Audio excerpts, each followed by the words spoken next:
Hello friends, hope you are fine and doing well. আশা করি আপনারা সবাই খুব ভালো আছেন। আজকে আমি একটা বই আপনাদের সামনে রিপ্রেজেন্ট করছি, সেটা হচ্ছে পিসি দাস। বিগিনার্সদের জন্য একদম খুব ভালো একটা বই, উন্নত মানের। আমি আমি অনেকগুলো বই দেখেছি এবং এটা ওগুলোতে অনেক ডিটেলসে আছে, অনেকটা ডিপ আছে।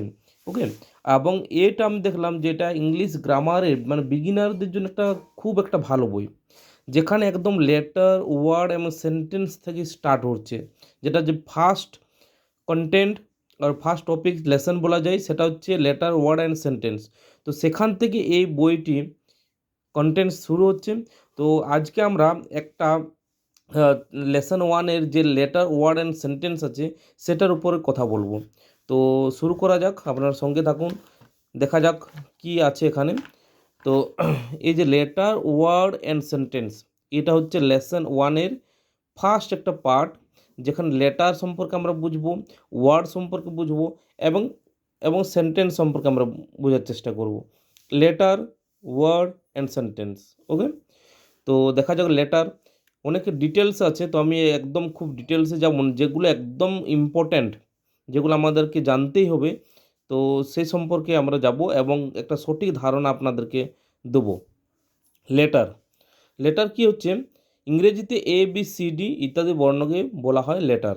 এই যে ইংরেজিতে যেমন আমরা জানি এ বি সি ডি, এরকম যে 26টি লেটার বা বর্ণ আছে, ওকে, সেটাকে আমরা কি বলছি? লেটার।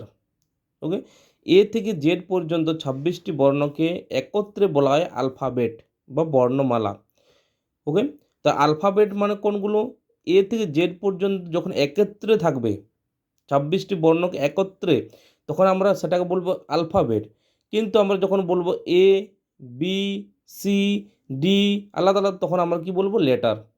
লেটারকে আমরা বলছি বর্ণ, এবং যখন একত্রে 26টি বর্ণ একসাথে থাকবে, সেটাকে আমরা বলছি আলফাবেট বা বাংলায় আমরা বলছি বর্ণমালা। ওকে, ইংরেজিতে প্রয়োজন মতো বর্ণগুলো বড় এবং ছোট দুভাবে লেখা হয়। এই যে ইংরেজিতে আমরা যখন আমরা লিখি, রাইটিংয়ের ক্ষেত্রে কিন্তু আমরা ছোট এবং বড় দুভাবে লিখি।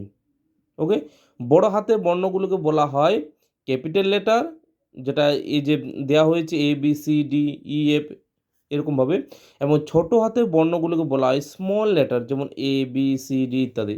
ওকে, তো এখানে লেটারকে আমরা প্রয়োজন মতো দুটো ভাগে ভাগ করতে পারি। একটা হচ্ছে ক্যাপিটাল লেটার এবং সেকেন্ড হচ্ছে স্মল লেটার। ওকে, তো তারপর কি আছে দেখা যাক।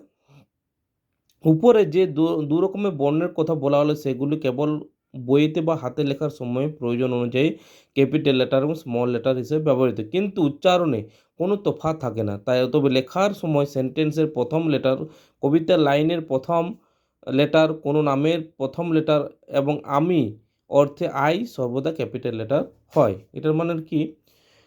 আচ্ছা, এই যে উপরোক্ত যে দুটো লেটার, ওকে, একটা হচ্ছে ক্যাপিটাল লেটার এবং সেকেন্ড হচ্ছে স্মল লেটার, এগুলো যখন আমরা লিখি রাইটিং ক্ষেত্রে লেখাটা আমাদের অন্যরকম হতে পারে, কিন্তু এর যে প্রোনাউন্সিয়েশন বা উচ্চারণ, এর কোনো তফাৎ থাকে না, মানে উচ্চারণে সেম থাকে। ওকে, এবং কোন ক্ষেত্রে আমরা ক্যাপিটাল লেটার ইউজ করব? যখন আমরা সেন্টেন্সের প্রথম, কবিতার লাইনের প্রথম, ওকে, কোনো নামের প্রথম, কোনো সারনেমের প্রথম, সেক্ষেত্রে আমরা ক্যাপিটাল লেটার ব্যবহার করব। এবং আই, কিন্তু আই মানে কি? আমি বা এটা আই সর্বদা কিন্তু ক্যাপিটাল লেটার হবে, সর্বদা এটা ক্যাপিটাল লেটার হবে। ওকে, আবার এটা আলফাবেট আছে, আলফাবেটকে আমরা ভাগ ভাগ করছি। একটা হচ্ছে ভায়েল অ্যান্ড কনসোনেন্ট, উচ্চারণের দিক থেকে। ওকে, তো আমরা তারপরে যাব। তারপর আমরা দেখতে পাচ্ছেন যে ওয়ার্ড সম্পর্কে আলোচনা করব। লেটার আমরা বুঝতে পারলাম। ওকে, ওয়ার্ড না, ওয়ার্ড কি? যখন কতগুলো লেটার পাশাপাশি বসে যদি একটি অর্থ প্রকাশ করে, তাহলে সেই বর্ণ সমষ্টিকে একটি ওয়ার্ড বা শব্দ বলা হয়। যখন কতগুলো লেটার পাশাপাশি বসবে, ঠিক আছে, এবং একটা সম্পূর্ণ অর্থ প্রকাশ করবে, এমন নয় যে কিছু লেটার পাশাপাশি বসলো এবং ওর কোনো সেন্স নেই, সেটাকে আমরা কিন্তু ওয়ার্ড বলবো না। ওকে, যেমন উদাহরণ দিলে বুঝতে পারবেন, কিন্তু অর্থ প্রকাশ না করলে ওয়ার্ড বা শব্দ হয় না। যেমন বয়, বয় একটা শব্দ। ওকে, কিন্তু আমরা যদি ও ওয়াই বি লিখি তাহলে এর কোনো সেন্স নেই, সেটাকে আমরা কিন্তু শব্দ বলতে পারবো না। শব্দ মানে কি, যেটা সম্পূর্ণ অর্থ প্রকাশ করবে। যেমন বয়, বয় দেখে আমরা বুঝতে পারছি যে বালক, এর একটা অর্থ আছে। ওকে, সেরকমই যখন sister, hand, head, brother, mother, father, teacher এগুলো আমরা লিখব, তখন এর একটা সঠিক অর্থ আছে। তো সেটাকে আমরা বলছি ওয়ার্ড। ওকে, তার ওয়ার্ড মানে কি হচ্ছে, যখন কতগুলো লেটার পাশাপাশি বসবে এবং একটা সম্পূর্ণ অর্থ প্রকাশ করবে, সেটা হয়ে যাচ্ছে ওয়ার্ড। আশা করি ক্লিয়ার হয়েছে। আচ্ছা, নেক্সট আমরা যাই, সেটা হচ্ছে সেন্টেন্স। ওকে, ওকে, সেন্টেন্স।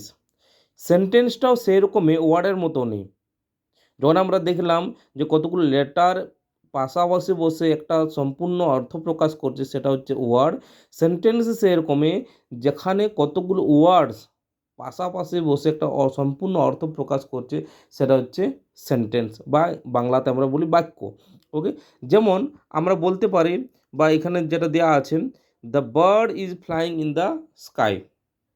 ওকে, এটি একটি বাক্য। কিন্তু আমি যদি লিখি বা বলি the cow is flying in the sky, এটা কি কোনো, এটা একটা বাক্যই হচ্ছে, কিন্তু এটা কোনো সেন্স নেই। বাক্য আমরা বলতে পারি যে the cow is flying in the sky, full stop আছে, এবং all the words are arranged properly, ঠিক আছে, কিন্তু এর মধ্যে কোনো সেন্স নেই, তাই এটা হচ্ছে, এটা বাক্য নয়। Okay, the boy is eating rice, না, দ্য ছেলেটি কী করেছেন, ভাত খাচ্ছেন। Eating rice is the boy, এটা একটা বাক্য নয়। তো আমরা বাক্যটা কীভাবে কী বুঝতে পারলি, যখন কতগুলো ওয়ার্ডস একত্রে মিলিত একটা সম্পূর্ণ অর্থ, কমপ্লিট সেন্স দিতে পারবে, সেটা হয়ে যাচ্ছে আমাদের সেন্টেন্স। ওকে, তো আশা করা যায় আপনারা বুঝতে পারলেন। তো এই যে এটার যে ডেফিনেশন, আপনারা এটা লিখতেই পারেন এবং কতগুলো উদাহরণ লিখতে পারেন, ঠিক আছে। তো আরও অনেক কিছু দেওয়া আছে বইটিতে, তো কিন্তু যেগুলো একদম পয়েন্ট অফ ভিউ, মানে যেগুলো একদম জানার দরকার, সেগুলো আমি আপনাদের সাথে উপস্থাপন করলাম।